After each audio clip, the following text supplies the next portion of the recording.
What's going on, everybody? Our Necron Lords are here to reign supreme among us. What's most surprising about this year's LVO, though, is perhaps the list that won rather than the faction that won. That's right, folks. This army list had 0 rates inbound, not the Canoptic Court that everyone has been bemoaning, but rather it was a more take all comers Trixie style Necron list rather than a brutal stat check one. But we're going to get into all that. Every single week we do a tournament breakdown on this channel, breaking down one of the largest tournaments in the world this week, the Las Vegas Open of the Warhammer 40k Championships. This also concludes the ITC tournament circuit, which is now going to be run and organized by Games Workshop. Super exciting times to be a Warhammer player. 870 players gathered today this previous weekend to duke it out for potentially the title of ITC champion as well as the title for the Las Vegas Open winner, which only a coveted number of, I believe, 10 people have won in the past. So with this year's down, we've got our new overlords, the Necrons, claiming the seat as potentially the best army in the game, dethroning Eldari, dethroning Chaos Space Marines, really showing their muster. Every single week we do a tournament breakdown just like this, and this week we're going to go through Las Vegas Open, the winners, their list, the top 8ers, their lists, and kind of the paths to victory that each of those players had fought, what it means for the meta, and what it means for you as we approach this exciting times with the balanced data slates. So if you're interested in this kind of content, please do us a favor and slam that subscribe button, like the channel, and leave a comment letting us know what you think of the meta, or maybe Matt's list, or any of the above things that we talk about today. It really helps us continue growing our channel. We just crossed 50,000 subs. We're well on our way to 60, and we cannot do it without your support. So thank you so much for all of the help you've done for us over the years. We're in the process of redesigning our studio, elevating our content, and really bringing to you a much more amazing experience as the viewer. So if you're here for that, smash that subscribe button. All right, folks, let's get right on into it. We've got the results for the Las Vegas Open right here. This can be found on bestcoastpairings.com. That is a tournament organization website that most TOs use in Warhammer 40k, as well as for other games like Magic the Gathering. It sorts your players, it lets you sign up for your event, it lets you do this and that, whatever. I'm just giving them a shameless plug because I want more people to be aware about it, but this is what we do. You can make an account and then view all this data yourself.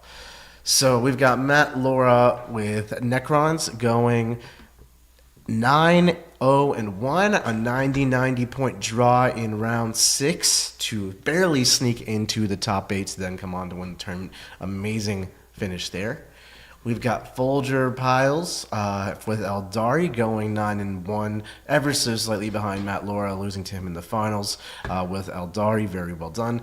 Samuel Pope with High Fleet Hydra, the Hordy one, going 8-1, losing to Matt Laura in the semifinals game. All of these streams can be caught on War Games Live. Joe did an amazing job streaming the entire weekend, and he had our boy Jack there. Jack Harpster was commentating the entire LVO event. So if you want to catch those games on the War Games Live channel, show Joe some love, give Jack some support, and check out the awesome commentary and streaming those guys did for us over the weekend. Without them, our viewing of LVO just wouldn't be possible. So then we've got Daniel Livias going 8-1, also with Eldari. Very, very strong showing for Daniel.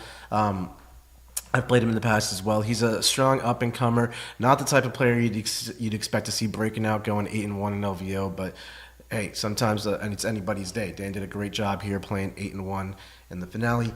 Then we've got Sweet Lou with Leagues of Votan finishing 7-1.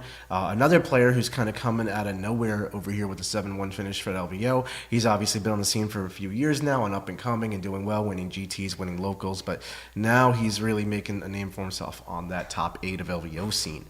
Richard Kozart with Team Rect going 7-1 with Astra Militarum, very effective. Ben Sherwin, strong competitor, made the Warhammer World finales 2 years in a row, going 7-1 as well with Black Templars. Charlie Andre, another strong competitor, a name you may not have heard as often, going 7-1 with Chaos Space Marines. Marshall Peterson going 6-1 with Necrons as well. A player who likes to play as Necrons, likes to try weird off-the-wall stuff. And then we've got Cody Giro, who we saw on stream earlier this weekend on Joe's stream, going 5-1 with his Azriani. And then we start getting into X and 2s, a couple more X and 1s, Junior Halafe, Zach Kirkstetter with Raven Guard. A lot of strong attendees. Scott Ketchum with Sisters. we even have an undefeated player here in the Swiss bracket, of course. Okay, so that's where it kind of falters off. But let's break down these army lists and these players and their paths to victory. So Matt Laura, for those of you who don't know Matt Laura, he is a coach on Vanguard Tactics. He's also a player who's made the finals of LVO before, losing only to our very own Richard Siegler in the finale, I believe in the 2021 year. Could be wrong about that. So he's got his Immortal Hypercrypt over here. He's got 2 Chronomancers, Nightbringer, Void Dragon, Zera's, Emotech, and a Plasmancer. A lot more characters than you're used to seeing in Necrons. And we're also seeing Hypercrypt Legion. For those of you who don't know, that's not the most obvious build.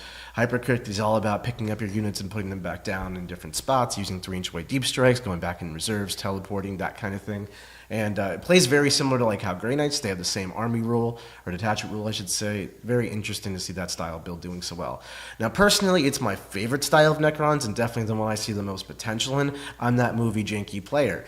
And we do say Warhammer is won and lost in the movement. But you cannot deny the sheer tenacity of the rerolling to hit, super hard to kill lone operates.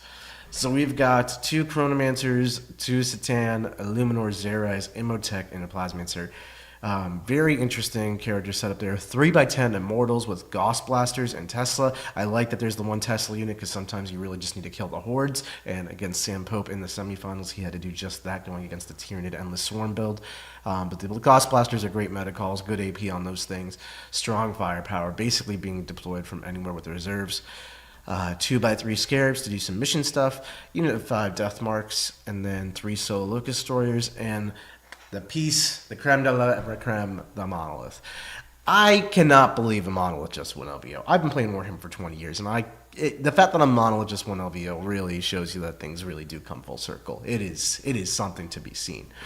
So very unassuming Necron list, you know. It's got 3 big things, the Satan, Nightbringer, the Void Dragon, and the Monolith. It's got 30 mortals that are backed up to the gills with characters. And then it's got some small MSU skirmish stuff in the form of Scarabs and Destroyers. What's more interesting, I think, than the list doing so well in itself is the fashion that it destroyed its opponents. Sam Pope and Folger basically conceded by turn 3 in their games. Now, not necessarily on the nose on that, but the game was essentially lost to the point of, like, I cannot catch back up. And it's combination of how well Matt played it, going for heavy-handed alpha strikes. Basically, the tactics he would use with this are to pull the Monolith back into reserve at the end of the opponent's turn 1, and with the deep strike rule, show up with it 3 inches away from the opponent for 1 CP on bottom of turn 1 or top of turn 2, whatever made sense, and then came in and then brought some Immortals in right off of it, and just start going to town on the opponent. Blowing up their back lines and mid lines and being pretty hard to assail with the natural durability of these Necrons. Then there's the Satans and the Void Dragons coming in basically where your opponent doesn't want them from mid game, and by turn 3 the game's kind of done. It was pretty commanding fashion. I have not seen LVO 1 in such a way before. But with that said, 40k is a fast-paced game these days in that the games are really decided on turns 2 and turns 3, and then play turns 4 and 5 are largely playing with your remainder, and if you are in an endgame state, just making that endgame work for you. But it's not that hard to checkmate people in 40k now compared to previous editions. So going through Matt's strength of schedule, we've got round 1 versus Riley Davis. Not quite sure. Some of the names in the early rounds I may not be familiar with. They could be of who knows what kind of quality of opponent. But if you're going to LVO, one thing is sure you are enthusiastic about Warhammer. Looks like he beat up a pretty standard Thousand Suns list. Magnus, Demon Prince, Terminator, Sorcerer, Exalted Sorcerer, Armon, bunch of Rubrics, Mutilist, Terminators. Yep, good Thousand Suns stuff. Then he played against Cam Howard. Looks like Black Templars. No, it looks like Custodes. A lot of Alaris Terminators. We all know Custodes are not in the strongest of shape right now, so not too surprised there. Alex Fennell, one of the kindest players in Warhammer you'll play against, and he also has won LVO, the very first LVO to ever occur. So while he's not been on top of the meta like he once was, he's still a very strong player. Also playing Necrons. Doing also Hypercrypt Legion. Was this a Hypercrypt mirror match? What even is that? Nightbringer and Void Dragon on both sides. Oh, Alex is doing the 5 Satan army. I got to give it props to Alex. I love the 5 Satan army. We've got the big rates. We've got Death Marks, Tomb Blades. So a lot more skirmish MSU. They've similar skirmish MSU stuff, but More Satan, less Immortals, no Monolith. Interesting variations there. Alex definitely playing a more internet style of the list here. Devin Orchard in round 4. This is around Alex when things start really heating up. At this point, you're only playing undefeated players. Another Necron mirror, another Hypercrypt mirror. I don't want to think about what a Hypercrypt mirror looks like. We've got 2 Hex Marks, a Locust Lord, Technomancer, 3 Scarabs, 6 Wraiths, big Death Marks going. Why are all the Hypercrypts running Death Marks? I'm not on the up and up with the Necron meta like that. We're actually going to get Matt Laura on the Art of War podcast to ask him all of these kinds of questions so we can be better informed for ourselves and better inform you. So if you want to listen to that episode where Matt breaks down exactly how his games went, exactly how his list operates, you can check that out in the coming weeks on AOW40k.com. That is our Patreon where we do this. And it'll also be available here on YouTube as a video. So definitely check that out. We've got 10 Death Marks, Doomsday Arcs, Flayed Ones, Locust Destroyers, Heavy Destroyer, a lot of Heavy Destroyers. Now, I love the Destroyer archetype in Necrons. I think it's just really cool. I don't know that it's the most powerful. There's also a Tesseract arc, kind of crazy. I am not familiar enough with Necrons to really commentate on this list, but Devin Orchard getting 4-0, getting 3-0, losing to Matt Laura in the morning. That's something. Here's where we get into the spicy meatballs of the tournament. My boy Matt Morrisoli, one of our very own Art of War coaches, goes down to Matt Laura in round 5. Now, for those of you who don't know, Matt Morrisoli made it all the way to the semifinals in 2023, just last year. So the man knows how to play. He's a consistent performer on Team Australia, which won the World Team Championships last year as well, or 2 years ago at this point. And he was the man who knocked me out in LVO 2023. So looks like we've got 2 Chaos Lords, a Dark Commune, Fabulous Bull, Pastor Possession, Cultists, Legionnaires, Rhino, a big Accursed Blob, small Accursed Cultist Blob. So interesting variations that Matt's running here compared to the normal builds. 2x10 Chosen, a Unified Chosen, Undivided Forge Fiend, Nurgle Forge Fiend, 5 Warp Talons, and 3 Nurglings. Chaos Space Marine, good stuff. Slightly different variation, but they're in Australia. Of course, they're going to do it differently. Then we've got Cody Giro, who made it all the way to round 6 before taking his first loss to Matt Laura. And Matt gets his first taste of them Eldari life. Let the Drukari times roll. Cody's got a Farseer, Skyrunner, Illic Knight Spear, and Ivrain, the cat lady. 2 Night Spinners, 2 Rangers, a D-Cannon, 5 Warp Spiders, 4 Warp Spiders, 2 Beastmaster packs, Cabalite Warrior units, 2 big ones, a Raider, 2 Ravagers, 2 Venoms. Very weird hybridized Ynnari style army, not what we're used to seeing. And it's Ynnari that I believe doesn't run the Incarn, which I just do not understand, but I'm all about. Cody doing a phenomenal job going 5-0 up until this point, losing to Matt Laura, our eventual winner. Round 7, that shadow round that no one likes to talk about, was where Matt Laura played against Marshall Peterson, another phenomenal player. He loves to play that janky Necron life. And another player who doesn't take Wraiths. Wraiths who, they say. We've got Chronomancer. Oh, actually, there's a correction from the chat. Appreciate that, everyone. Cody and Matt took a 90-90 draw, which is amazing to see as opposed to a defeat.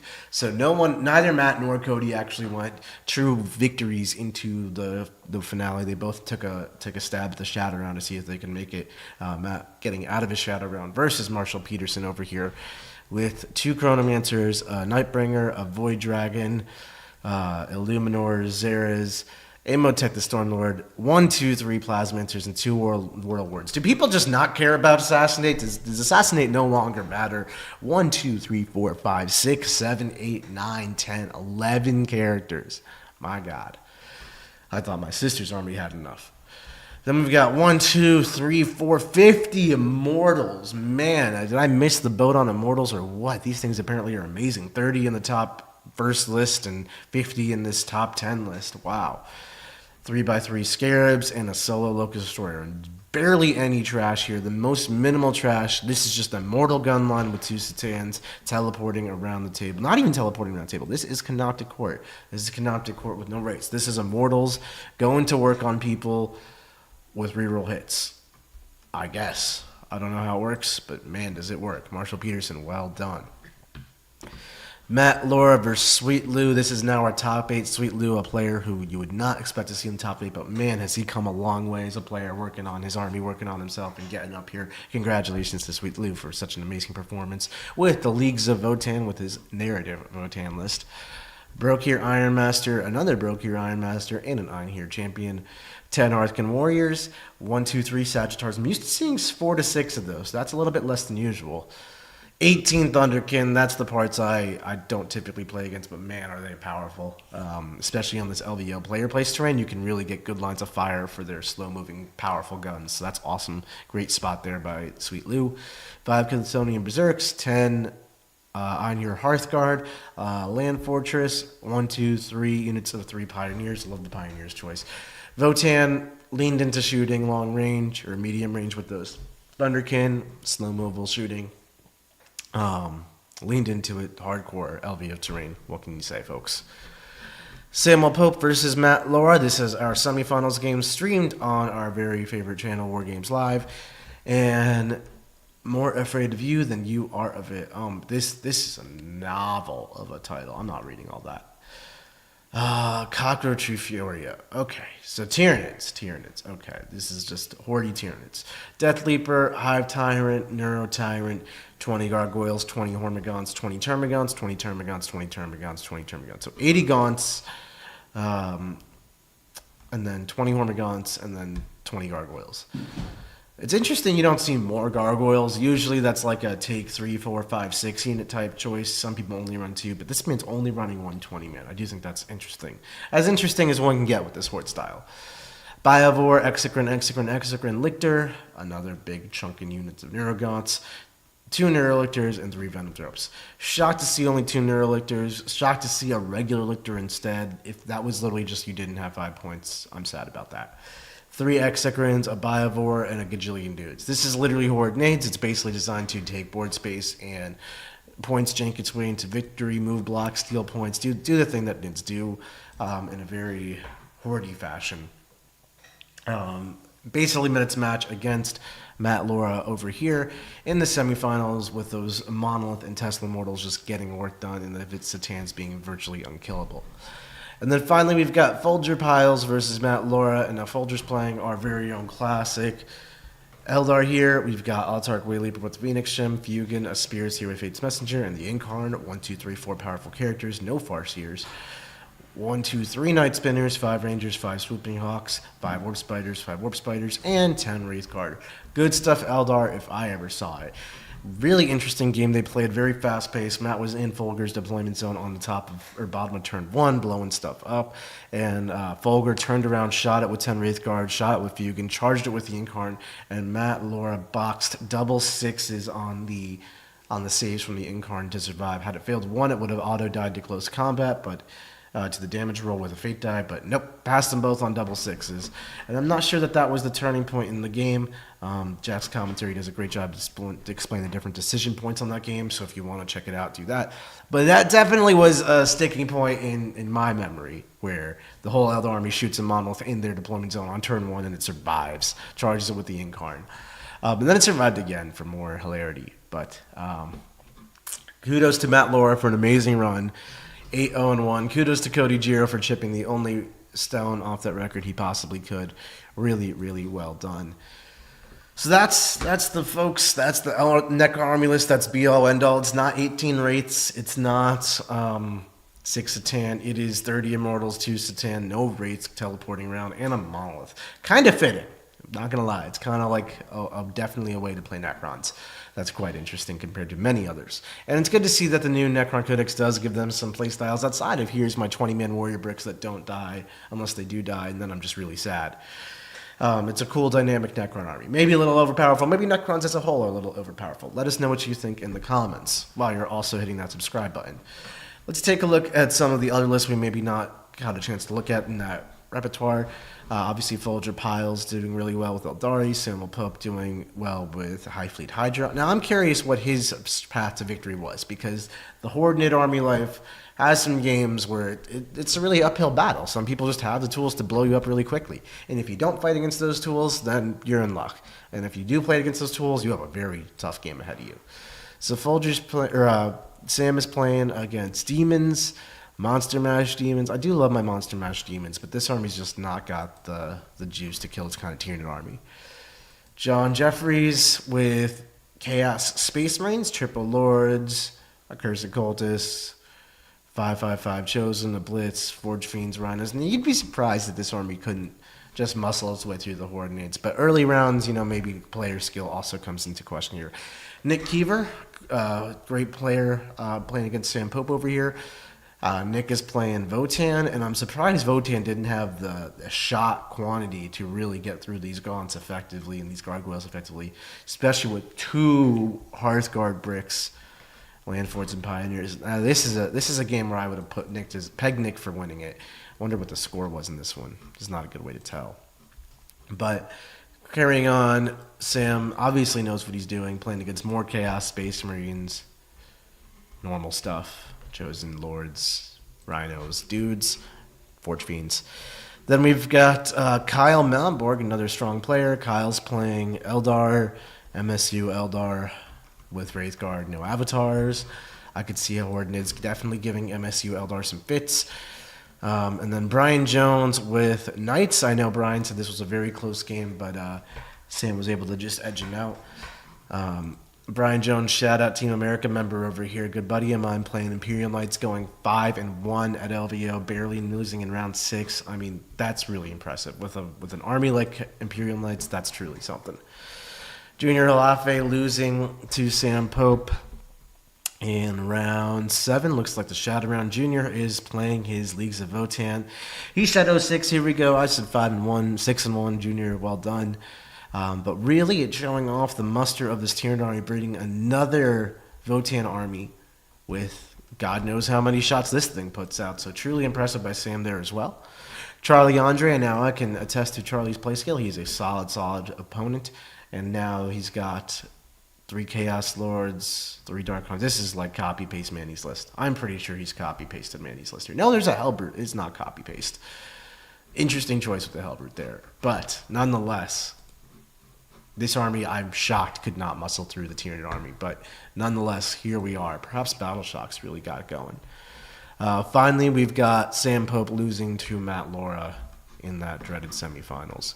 Really amazing showdown here. Dan Olivias' Eldari. We'll take a look at this. Dan's got more characters than you're used to seeing. Incarn Spirits here, Illic. 2 Farseers, Skyrunner and Foot, and an Autarch.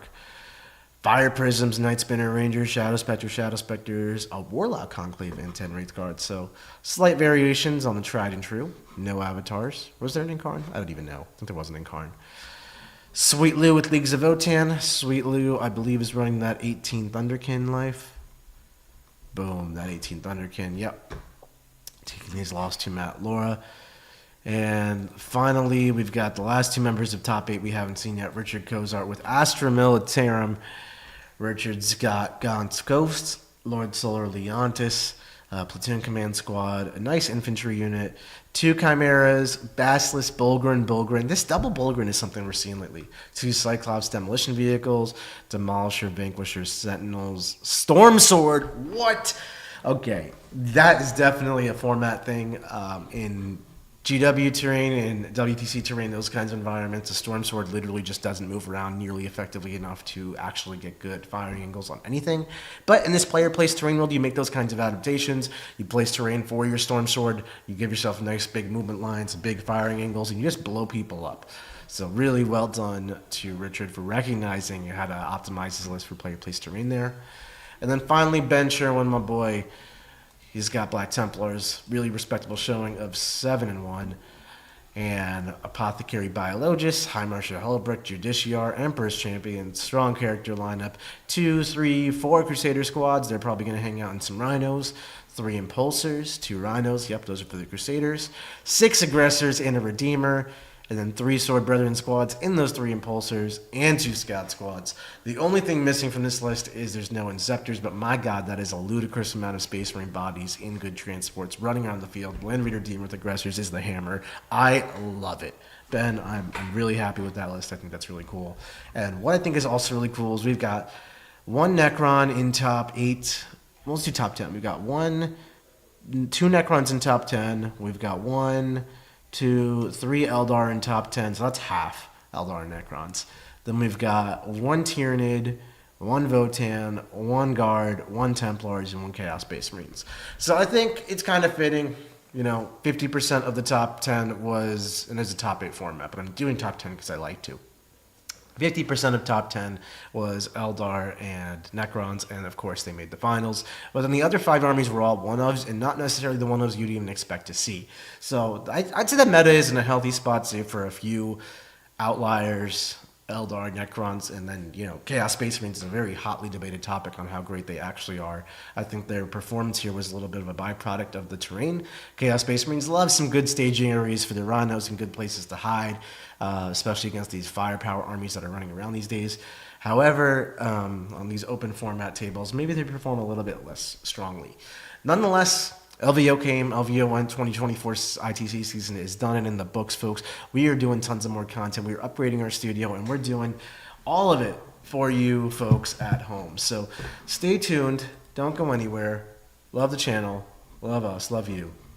And we'll see you later, folks. Have a great one. And don't forget to subscribe. Bye-bye.